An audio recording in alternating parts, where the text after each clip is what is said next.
Good evening, everybody. Welcome to the latest edition of You Get What You Get. I'm Tim. I'm Tim Turner. No, I'm Ricky. I'm Ricky I'm Hampton. Ricky Hampton. Wait. McDougal. Along with my great friends Tim Turner and Tree McDougal. I love the opening salvo that we have every week because that was such a great afternoon visiting with you guys, and we decided to make a screenshot for the show. A bright and sunny day down there in Savannah, Georgia. Never know, as some people call it. Yeah, absolutely. Well, welcome, everybody. Welcome to the latest edition of You Get What You Get. Got a lot of stuff to talk about. First and foremost, I want to check in with you guys, see how you guys are doing. I'll give you the thumbs up. All good on my end. How about you, Mr. Turner? I'm good, but I got to ask the grind, so Always. In a minute, for sure. Always. Ex grinder. It's a little slow motion here. As we get through the dog days, a winter, but there's hope on the horizon because baseball season is right around the corner. Spring games are going on. And why don't we start there? Because I thought this was really interesting. Baseball has been talking about, the ump can't see for as long as the game has been playing and everything, where there's a opportunity to fix all that, Tree and Tim. Let me play this little clip for you. Catcher or pitcher may Inside, 1 ball, 1 strike. The home plate umpire, Tony Randazzo.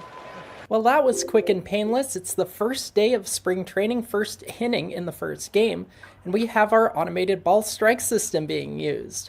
We're going to talk about how the ABS system works, some pitfalls that still linger, what the parameters are, how it compares to the on-screen strike zone box, and more stuff that we've actually talked about leading up for the past few seasons ever since we first advocated for a challenge system in Major League Baseball. This is the first step. It's testing out ABS in spring training. Dave Roberts had a discussion with the guys about the ABS and how we're going to challenge and everything else.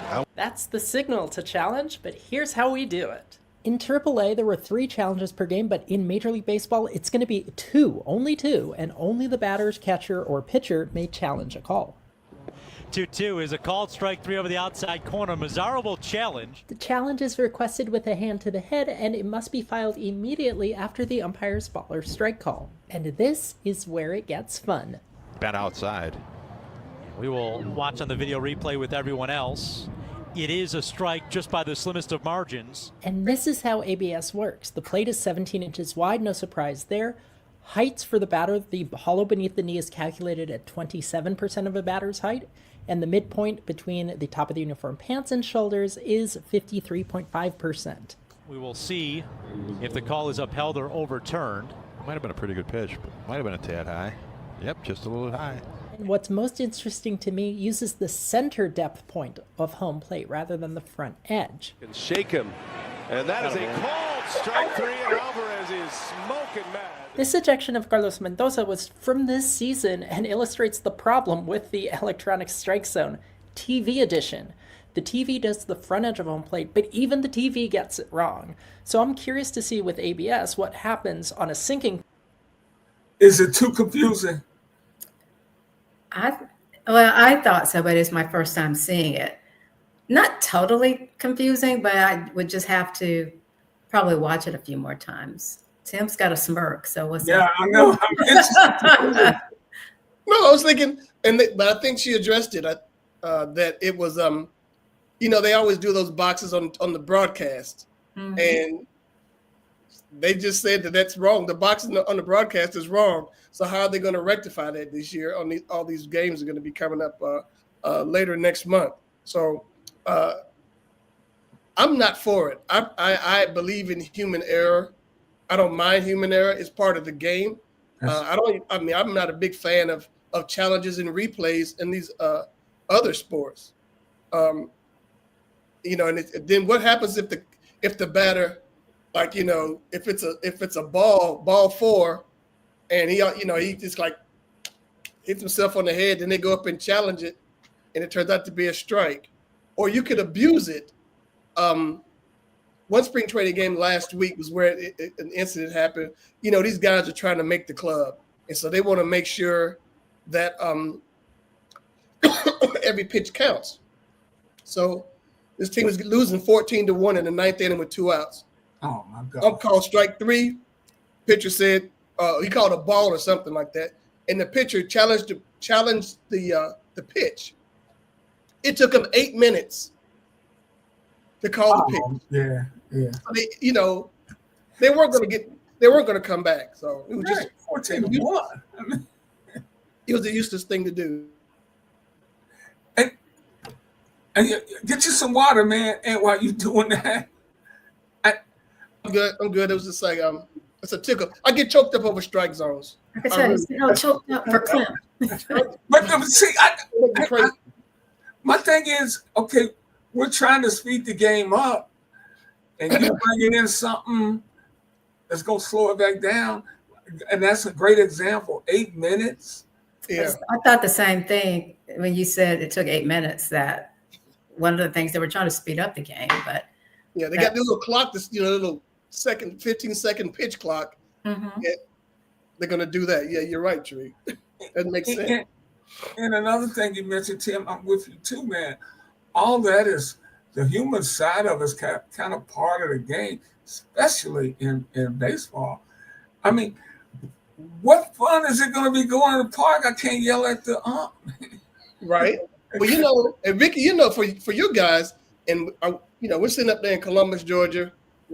I bring the family around the TV set because this kid for the Detroit Tigers is about to throw a no-hitter.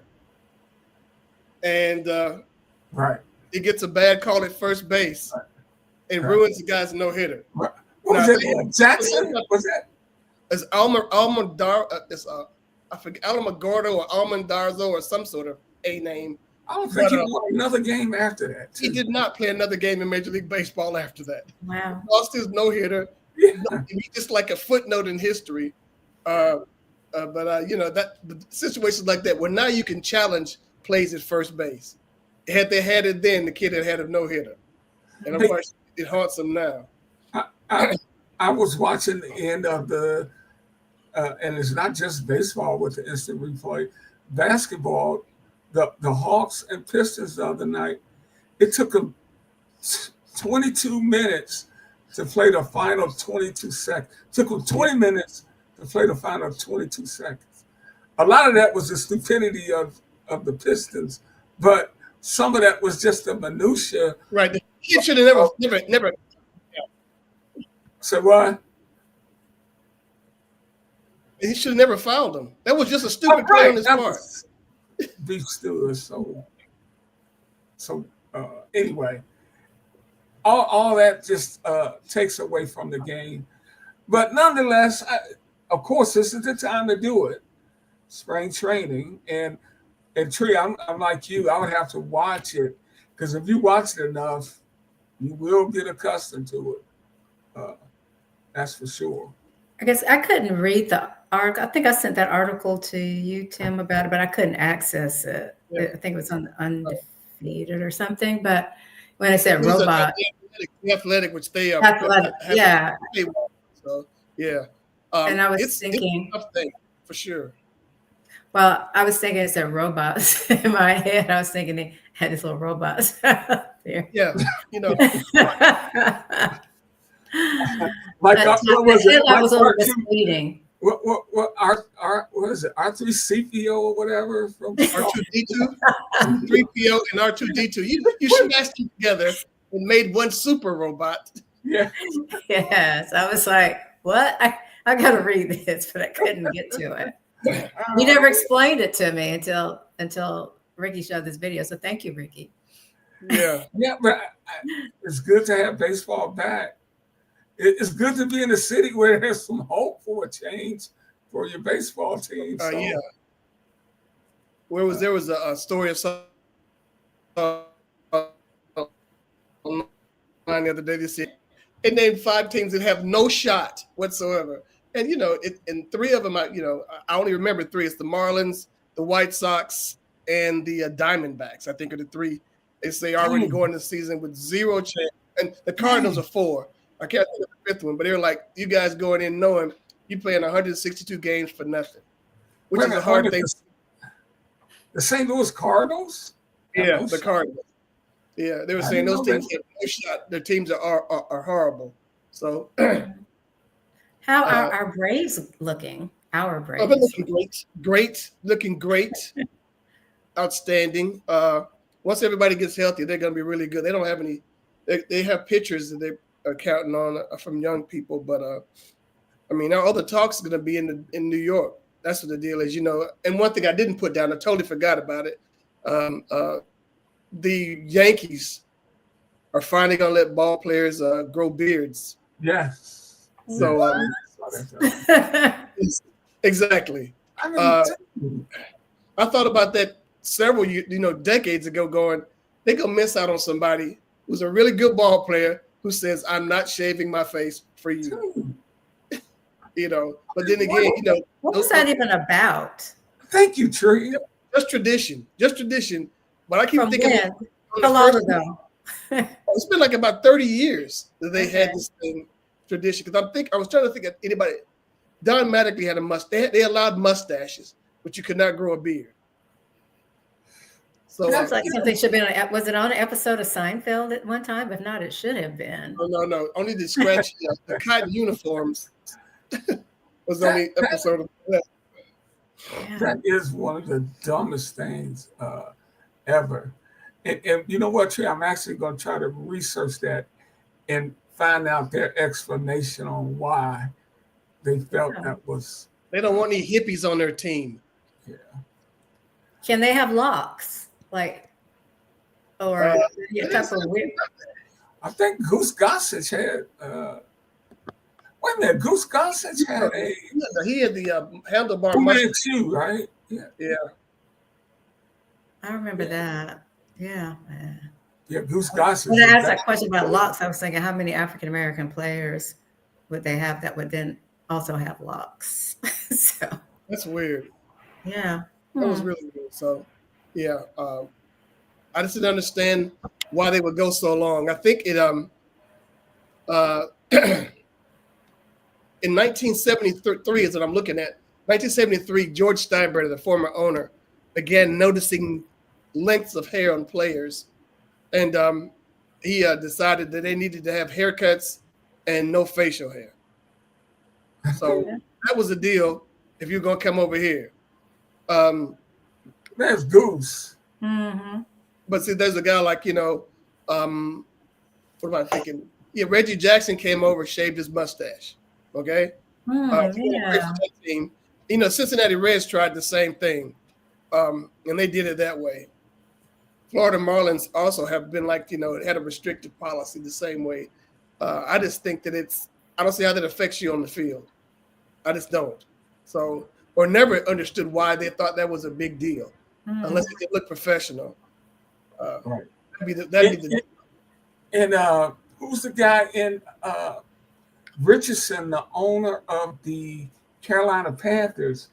You remember when Cam Newton was drafted, he talked to Cam about not having tats, and I don't know if he mentioned anything about his hairstyle or not. You can talk about it now. Yeah. You got that blooming onion up there now, so So he has committed to that look. Leave it alone. It is That's his thing. It's the Colonel Sanders, vibe. That's his whole thing. Yeah. Yeah, he just got to be kind of different. Yeah. Because really, you think about it, I'm sure he doesn't need the money or want the money or whatever. But a guy like Cam, to the start of his career, if he wanted to just stick around and play, he could play 15, 16 years. But yeah, just as a backup. He could be Andy Dalton, right? Yeah, Andy Dalton. He just signed again for to back up in Carolina. Right. Dalton's been around for Who did? Andy Dalton. Oh, okay. Back up with the Carolina Panthers, and he's been around football since Ricky and I were in high school, it feels like. And to take Tim's word, Cam is 27 times better than Andy Dalton. Yes. Cam can throw the ball left-handed and be better than Andy Dalton. But there are people, if you keep your mouth shut, study film, be a good teammate in the sense that they want you to be a good teammate, you're going to stick around the league. These cats, there's some cats who just do nothing but carry clipboards. 1st and 15th, looking at that big 7-figure thing going to the bank. That's what I'm saying. They're getting paid. Exactly. Not getting hurt. Right. Our friend Larry Lee, former VP of the line, said, yeah, we'll put up with you for a while if you producing at a major level. But as soon as you stop, them headaches get bigger and bigger and you gone. Dez Bryant. Yeah. Dez could have played 14, 15 years. Who's that? Brown out in Pittsburgh. Yeah. Oh, my God. He could probably go play right now. Yeah, but nobody wants to deal with lunacy. So they want somebody who's going to get up there and not be a distraction. And not cause any waves. That's true. Guys got to learn that. It's like you got to function within the team. The Patriots, you never heard anything bad coming out of those guys. They just they towed the line. Patriot way. And people who win, they were winners too. So that's the thing. It's not hard to toe the line when you're winning. Same with Philly. You don't hear anything about the Eagles player. You hear nothing about those. You hear little drips and drabs about the Chiefs, but you don't hear anything out of Philly. Yep. Just go do your job. That's all you got to do is do it. Go do your job. Speaking of football, it's official. I'm sorry to talk about this story, Tim, but Atlanta Falcons have now made history for having signing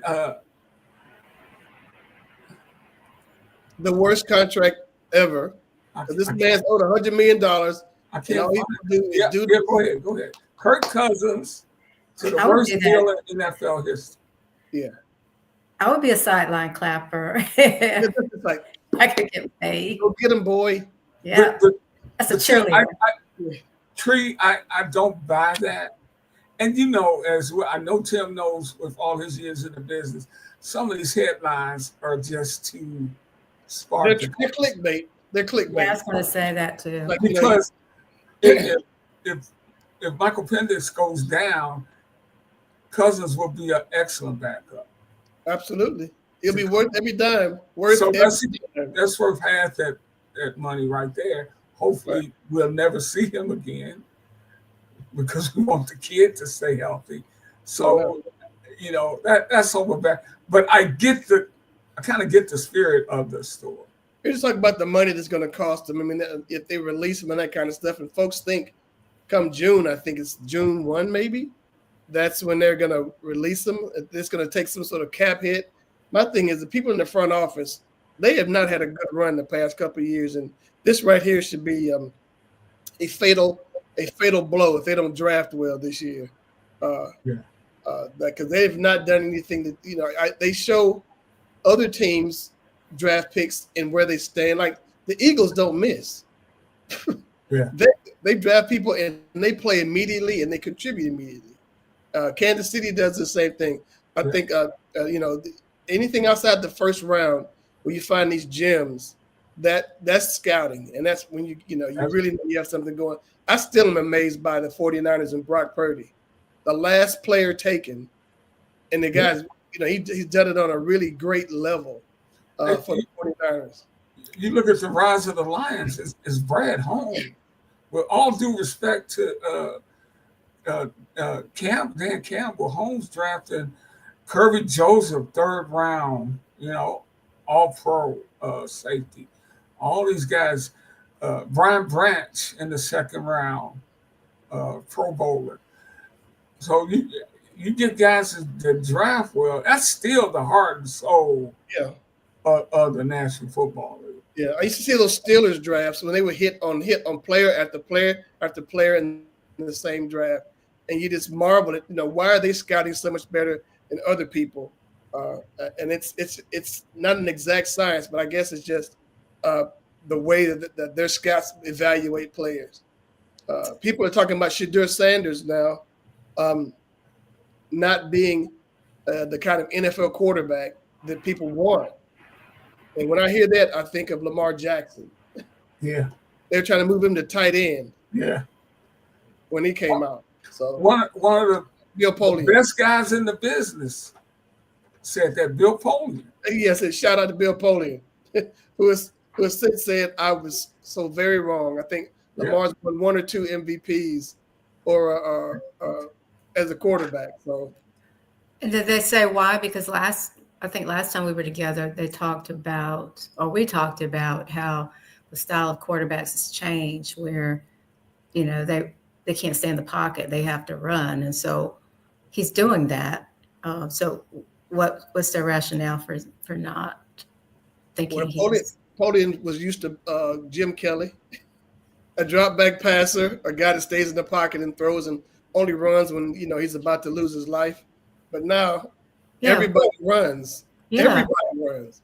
And if you got a pocket passer, you just you're way behind the times. I'm thinking that's what's happening in LA right now. Stafford has been given permission, Matt Stafford permission to talk to other teams because he's a statue. Golf, your quarterback in Detroit's the same way.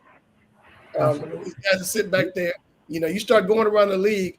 I think 3 of the 4 quarterbacks in the South in the Falcons division are guys that move around. The only statue is Carr in New Orleans. But you got Mobile Young in Carolina. You got Mayfield in Tampa, and Penix in Atlanta. You look at it up in Ricky's division. Detroit is the only one with a statue. Chicago has Williams moving around. Love's moving around in Green Bay. Well, and I don't know who you got in Minnesota now. When that kid comes back. Well, when they get the kid from Michigan, he moves. He moves, yeah. So when you go from division to division to division, you'll see where it's mobile quarterbacks are getting the job done. I mean, one of the best one is Josh Allen in Buffalo. Yeah. Goodness, he is outstanding.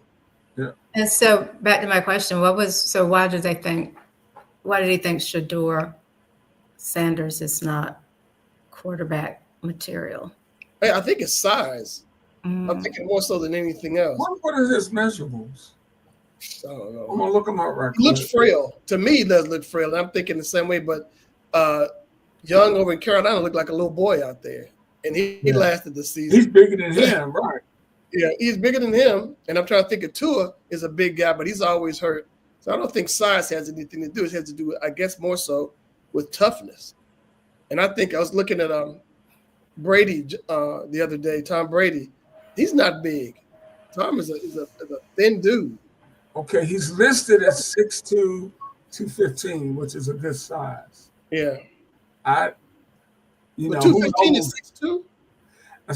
That's what this says. I mean, he's not in. He didn't go to Indy, did he? Shallow didn't go. Shedeur, I think, did. Okay. That's what his work so is. we'll find out what his measurables are for sure this week.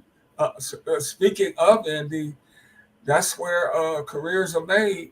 And his brother Shedeur did not get an invite. And, he's not a bad player. Oh, you mean Shiloh? I mean, Shiloh Sanders, safety, and there's not a lot of value in that position right now, unless you're really, really good. But if you watch both the Sanders kids, they are tough. Yes, they are. Shedeur took that beating, man, and kept getting up. Mm-hmm. And his brother right here, we got a little bit of him. He will come up and pop you. He's not the athlete. He's not nearly the athlete his father was. But, Tim, how many people were? I mean, really, when you talk about Dion, you're talking about one of the premier athletes of our time.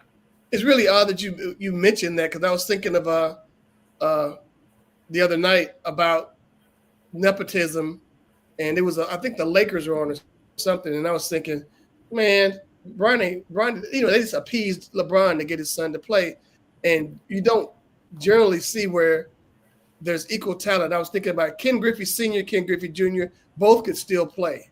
Yeah.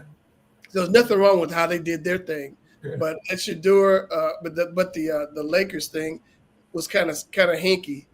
So I had to. I disagree with you there, Tim, because I mean, he's definitely a G League player. He doesn't belong on that NBA roster. Of course, the hookup was to get him up there with his dad, but it's not like he's playing a lot or even up there a lot. Well, from what I understand, he's like, a totally different player from the beginning of the year, that he's really come on now. But at that point, I mean, you're taking a roster spot from somebody else. Just like I think about his dad coming up that day of the All-Star game and saying he can't play. Where you got guys on the West who missed out, maybe even a contract bonus or something, because he last minute he says he can't play. Whereas I'm pretty sure he probably knew in advance that he had some issues, which is nothing wrong with that. But just like let folks know, give them a heads up. Yeah, I'm with you there.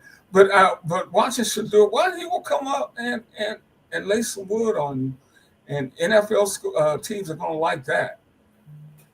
Yeah, because they'll be like, this will be the antithetical of his dad. Because Deion would just he'd come up on somebody and throw a shoulder on you, hoping that you'll fall down. And that's in the rare instances, because really nobody threw the ball on his side of the field. Yeah. If you did it at your own peril. Yeah. The guy was something else, man.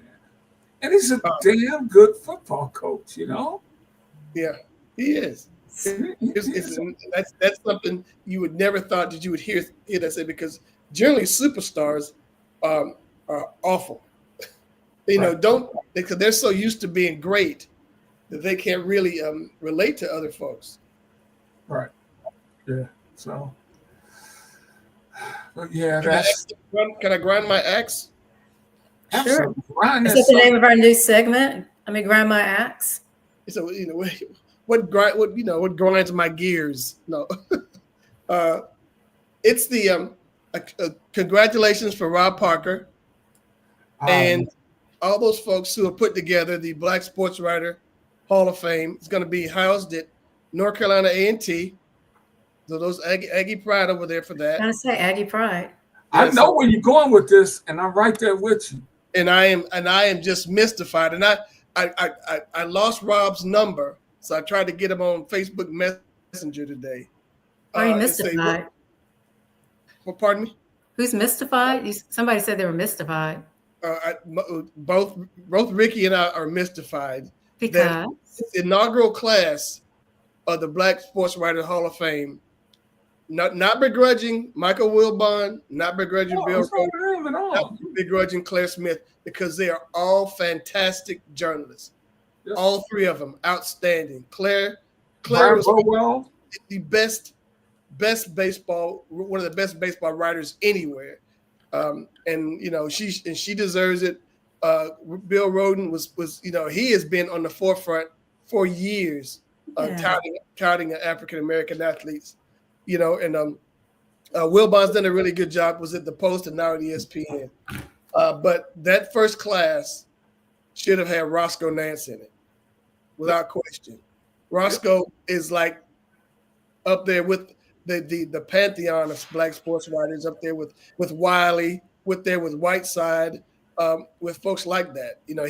He should have been in that group. A lot of these guys, and I looked at that, and I'm trying to think of Burwell. I saw that Brian Burwell. I'm thinking Roscoe before Brian, and that's just my opinion, because I think both of them. They both deserve it, but I'm thinking there are people that went before him, and I think that Roscoe Nance should have been recognized. I think Roscoe is probably the biggest proponent for the Black College Football Hall of Fame. That is for sure. But here's what I think, guys. Roscoe made his bones covering Black college football. And of course, he moved on to USA Today, but his legend was born covering the SWAC. And I don't think the guys from the East Coast papers have an understanding of what that means. Right. If you look at that class, everybody's from a major national deal. Right. Yeah. And I think about that because I remember at the we're at the NABJ in Houston in 90, I think it was 94, 95. And there was a sports writers meeting. And well, it could, yeah, maybe it's 94 sports writer meeting. And it was breaking up. And I said, guys, there's one guy y'all are sleeping on, and you need to get yourself behind that. Steve McNair. Don't sleep on Steve McNair. And they were like, let's go to Alcorn. Yeah, whatever. And then all of a sudden, next year, he's with the Oilers, #1 pick, and he's lighting the world up. And it's like, oh yeah, we were on him, that kind of thing. But these cats, if they don't go to a major school, and I researched the 3 people who are in the hall this year, and I was about to say, come on now, it's like Wilbon went to Northwestern, Claire Smith went to Penn State, but then I looked at Bill Roden went to Morgan State. So I was about to say, you got a black college, Black Sports Writer Hall of Fame on the HBCU campus, and nobody represented from an HBCU. But I lost that argument when I saw Roden School. So, but I thought when you were talking about Houston, another overlooked brother is Stick Whitney. Bill Stickney. Yeah. Right. Yeah. Bill Stickney, yes. But we call him Stick. Stick, yeah, Stick. Yeah. He's a long-time dude, long-time sports writer. I mean, there's some of these cats in some of these smaller, well, not smaller papers, but they are the major metropolitan papers in other cities where you don't see a lot of HBCUs or black athletes like that. They'll cover the Ohio States and the Michigans and Floridas and that kind of stuff. But Roscoe was there with Jerry Rice and the Satellite Express. Right. He's there with Ike Holt and down at Alcorn where you got Marino Casson, the Godfather.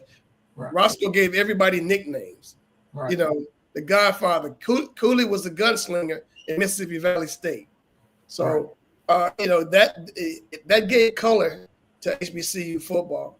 And for them to overlook that what bothered me. I mean, I was glad to see the Hall of Fame because I think those cats are overlooked. Everybody who's going in posthumously and in this first class deserve to be in the Hall of Fame.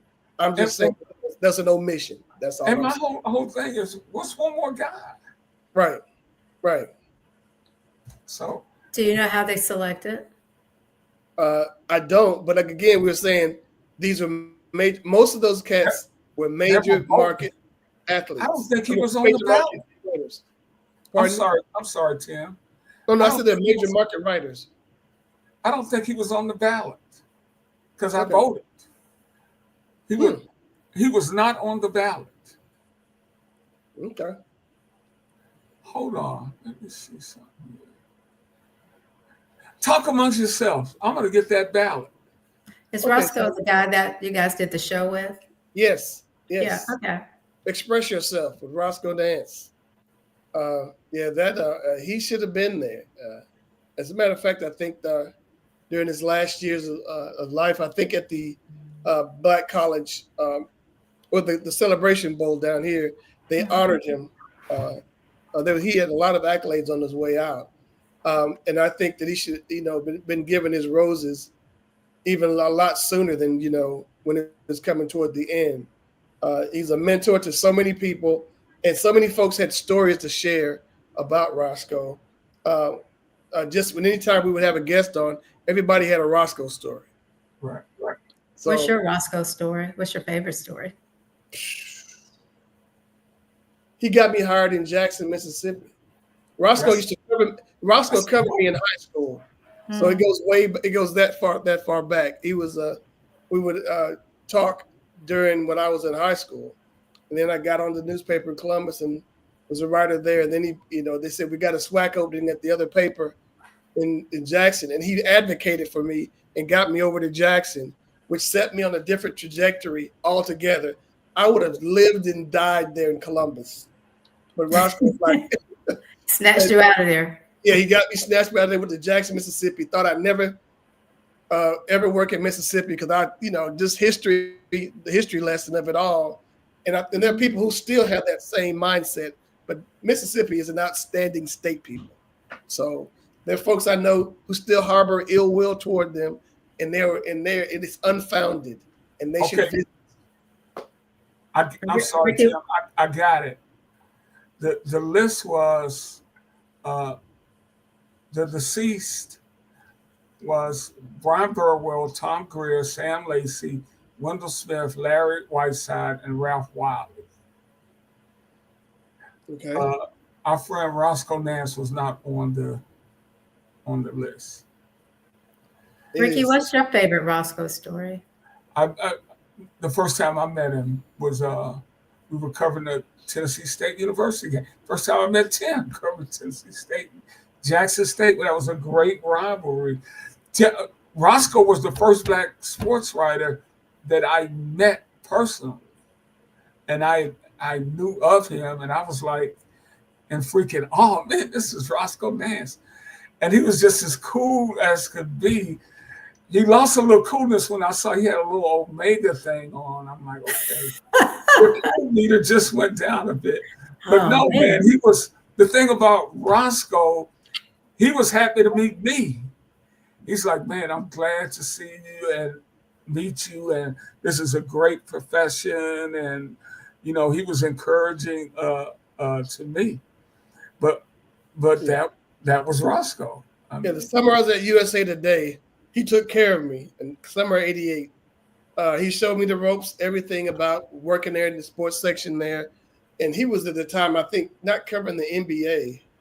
He might have been covering the NFL at that time, but he just laid the groundwork for me. I mean, it was like having an older brother, lead the way, and so it was really good. Tim, do you know Tom Greer? I don't know of a Tom Greer.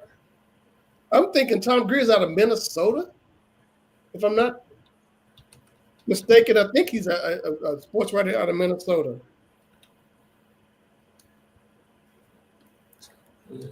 I'm looking him up. I'm so old in this business. I thought I knew everybody. He was a sports editor in Cleveland. Oh, Cleveland. Okay. Cleveland playing. Okay, yeah. I do know Tom Greer. He passed away in '69. Right. I'd heard about him, yes. Well, I don't think I ever met him. That's pioneering right there. He didn't have 69. He died at 69. He was the Plain Dealer's managing editor in 1996. In 1986. And was vice president of the paper in 1992. That's when newspapers addressed issues of diversity. Remember those days? Oh yeah.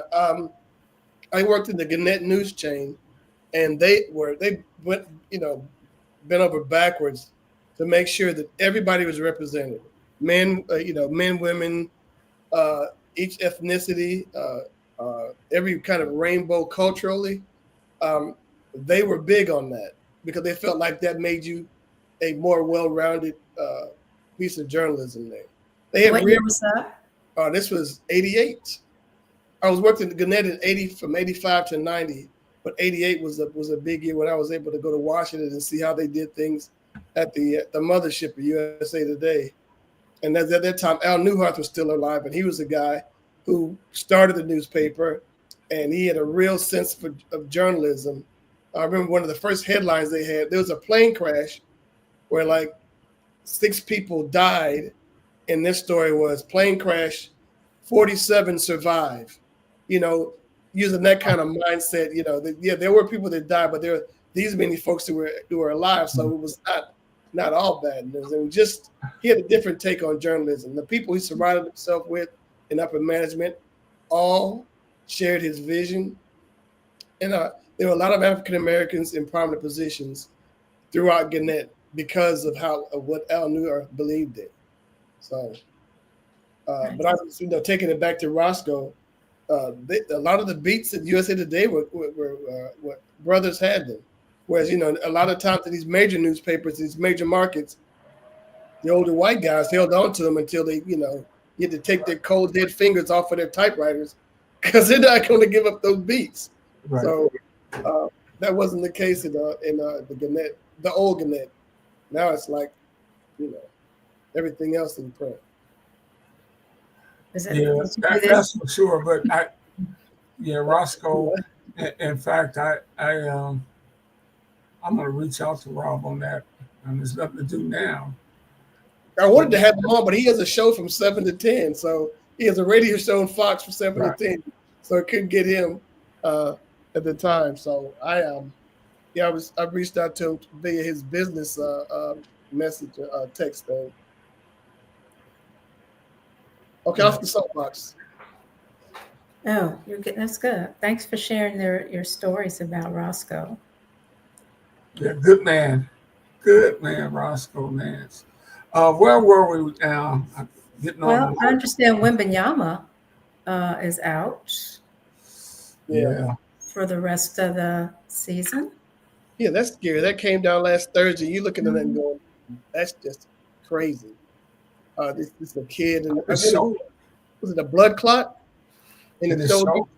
Yeah, so and I guess what he's on these stentors or whatever. So because there was another athlete saying, you have to take those things and let it run its course because it's a danger to you. So it's a really strange year in San Antonio because I think later on this week they said that Greg Popovich would not be returning at all this season. Pop had a stroke early in the basketball season and has not been back since. Oh, I didn't know that. Yeah, so it's just weird. You get the head coach and their top player out for the year. But Victor was, and I think because this has happened so soon, he would not have played the requisite number of games to be eligible for a postseason award. He was in line to be the defensive player of the year. Yeah. But I think he has to play like 70 games or 60-something games, and he's going to miss the deadline. I mean, the cutoff for that, it's a shame. I think the only reason Pop came back to coaching was when they drafted Wembanyama. I really believe he's like, I think I can have fun coaching this guy and developing, watching this kid grow. And he is going to be a heck of a player. And when you look at the NBA, our good friend Paul Mokeski and I were talking about this on his show the other night. We Got Next. And he was saying he said Europe will be favored to win the gold medal in 2028. Yeah. When he looked at the year. Well, LeBron's going to be 58 in 28.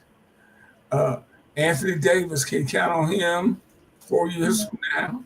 Well, he can still be playing because, he doesn't play a lot now. His body's resting. He's just resting up for 2028. Is that what you're saying? That's what he's doing. The injuries, Embiid, he's talking about having surgery. And the most disappointing team in the NBA has to be the Philadelphia 76ers. Oh, absolutely. They still have a team? They got pieces of a team. He can never stay healthy. And was George out for any period of time? Because I know they're big three. Yeah. They've lost 9 out of their last 10 and 8 in a row. Wow.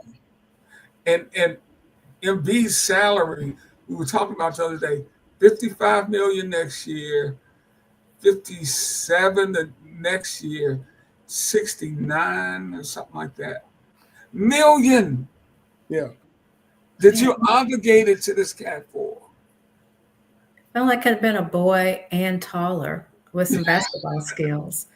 I had a lot going against me. I'm gonna say with basketball skills. Tonight I was in my attic boxing some stuff up, and I found a story I did on Lester Fonville from Jackson State, who was 7'3". I remember him. Could not walk and chew gum. I remember him. But you can't teach height, and so you can just throw the ball into Lester, and he's gonna do something with it. But you mean basketball skill. But in that league, he was pretty effective blocking the lanes and Oh yeah, absolutely. Just stand there. Somebody's gonna try to challenge you and get their feelings hurt. Just say about centers and stuff. And Roscoe would talk about jump shooters. He's like, you can shake any tree in America and find somebody that can shoot a basketball, and it's true, pretty much. They're great shooters all over the place, but can they play at a higher level? So, and that's the same with Lester Farmville. He couldn't play at a higher level. He was just tall. The end of story. And speaking of basketball, well, we were talking college basketball. The season is winding down for these teams that aren't going to make the tournament, like my son's team. But it has become college basketball has become such a business now. Teams are hiring general managers, just like in college football. Teams are hiring general managers. Rick was just telling me, said you recruit the kid to come there, then you got to recruit him to stay there. They have all the control. But on the other hand, coaches now have no problem saying, you know what, you got to go somewhere else and play. These are all one-year contracts. Right. These kids are signing now in college basketball. And I don't know if that's good for the game or what, but that is where we are for sure. I don't think it's good for the fans. No. I mean, it's hard for me to watch because, and I may have said this before, I would watch, freshmen play. You watch them until their senior year, watch them get drafted. Yeah. I have no idea who's playing and where they're playing, and are they any good? I just can't. Yeah. I'm with you on that. I was looking at one of these Saturday morning college basketball pregame shows, and I knew nobody. I knew absolutely nobody, and I'm thinking too with basketball, hiring these general managers, these people are having to try to manage NIL money. That's the thing, and they're kids who, through no fault of their own, aren't as good as other kids. It's dog eat dog out there. I don't know how much that affects HBCUs in lower levels, but on the top tier basketball and football programs, it is really tough. Well, who's really being affected are the high school recruits, because now these guys the first thing they do is go to the transfer portal. Right. We need a quarterback. We're gonna find somebody who was pretty good at a bad school. Right. Because he's already, he's proven himself. You said right out of high school they're going into the. No, the high school kids aren't being recruited. I mean, the top level players are still being recruited, but coaches are looking at the transfer portal first. Oh, okay. In a lot of instances, because as Tim was saying, you get a kid with some experience, you get an older kid, and that age difference is really big in college basketball. You get a kid who's 22, 23 years old, he's got an advantage over a similar athlete who's 17, 18 years old in terms of maturity and things like that. So they're going there first. So a lot of these schools are, a lot of these kids aren't being recruited at the rate they were. My son coaches junior college. It's opening up the doors for them to bring in a few more athletes.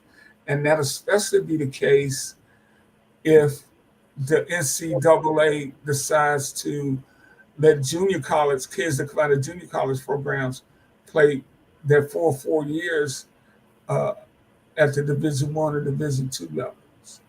Do you know how many? I'm sorry, go ahead, Ricky. No, I was just saying the quarterback from Vanderbilt, Pavia, who was a JUCO guy, really good player, scrappy guy, challenged the NCAA rules to get his eligibility back from junior college, and they won on a technicality. Yeah, but it's being appealed in a higher courts now. So I was going to ask, so for those who go into the portal, and we may have discussed this before, and they don't get picked up, so they're just out, right?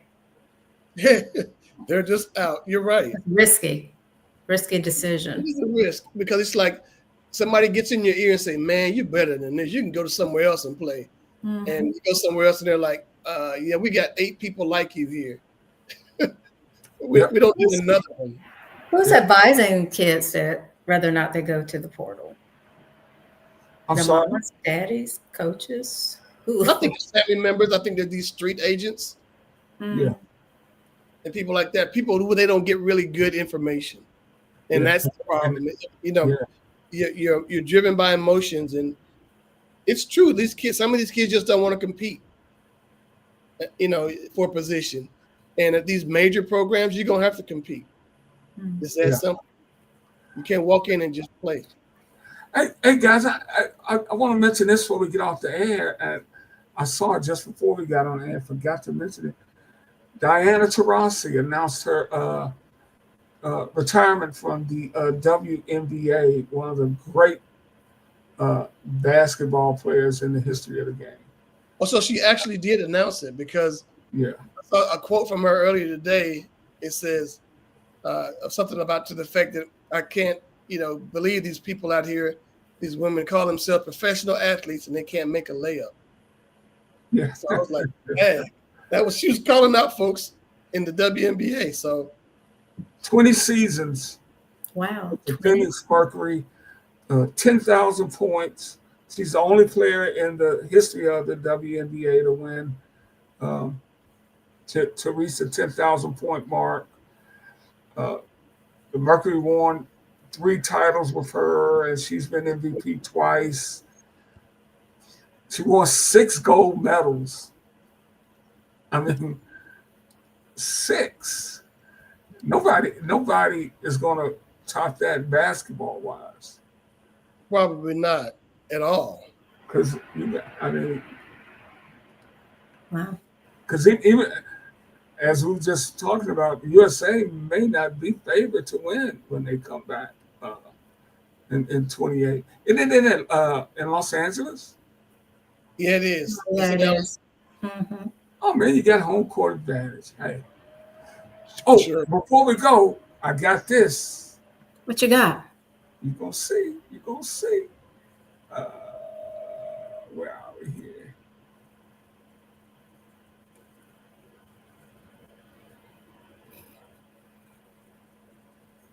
See what you think about some of this, Tree. Let me take a look. Talk about the big fella. All the fits.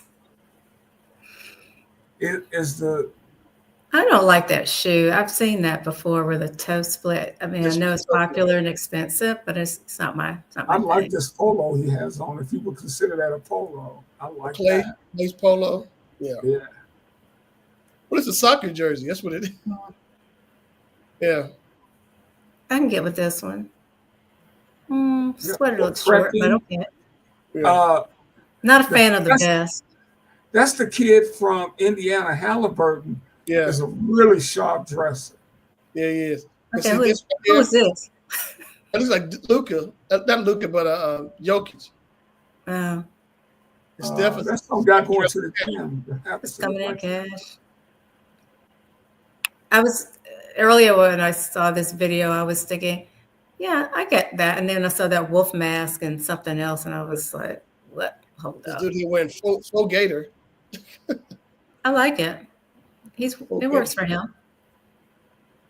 Hold on, we're not done. Reminds me of Rihanna's man. That look. Who was okay? Denim on denim is back. Yep. Okay. Denim on denim. Yep. I wore it today. So anything for the ladies? Absolutely. I give them a thumbs up for the most part. Yeah. Last but What not say you, Tim? Not a fan? Yeah. There's some of it was I can get with some of it. I'm thinking you have more money than sense, but I can get some of it is good. Oh, this is Sydney. Yeah.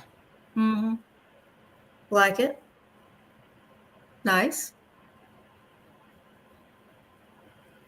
I like the little boob.